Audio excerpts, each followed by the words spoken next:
Governor sir అంటే governor సారే, ఎవ్వరిని నొప్పియాడు, అందరితోని మంచిగా కలిసి మెలిసి తిరుగుతాడు.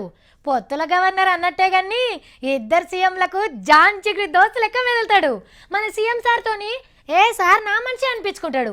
అటు చంద్రన కలిసిన నరసింహం సార్ మా సారే అని అనుకునేటట్టు చేస్తాడు. ఆగో అంత మంచిగా తిరుగుతాడు లీడర్లతోని.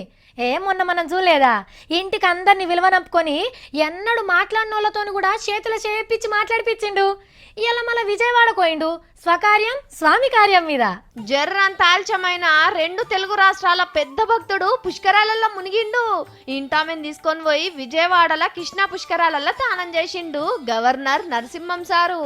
ఇద్దరు పుణ్య స్నానాలు చేసినాక మంత్రాలు చదివిండు నదిలో నిలబడి.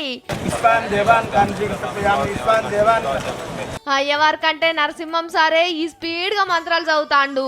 ఆంధ్రాల పుష్కర తానం అయిపోయింది, మరి తెలంగాణలో ఎప్పుడు చేస్తాడో. ఇక పుష్కరాలల్లో భక్తులను చూడాలి నా సామిరంగా. మొత్తం సెల్ఫీ ఫోటోలతోనే పుణ్యం తెచ్చుకుంటారు. నది కాడికి పోగానే సెల్ఫీ, మునిగినాక సెల్ఫీ, బయటకు వచ్చినాక సెల్ఫీ. సాల్తీ అన్న మొదలు స్నానం చెయ్యి. వీళ్ళైతే సెల్ఫీల కోసమే పుష్కరాలు పోయినట్టున్నారు. ఫేస్బుక్ లో పెడితే ఎన్ని లైకులు వస్తే అంత పుణ్యం వస్తుంది అనుకుంటున్నట్టున్నారు. పెద్దమ్మకు కూడా సెల్ఫీలు అంటేనే ఇష్టం ఉన్నట్టున్నది. ఇన్నొద్దులు ఈసోంటి కాడ కెమెరాలు మెడలు వేసుకొని పోటువలు దింపేటోళ్ళు తిరుగుతురు.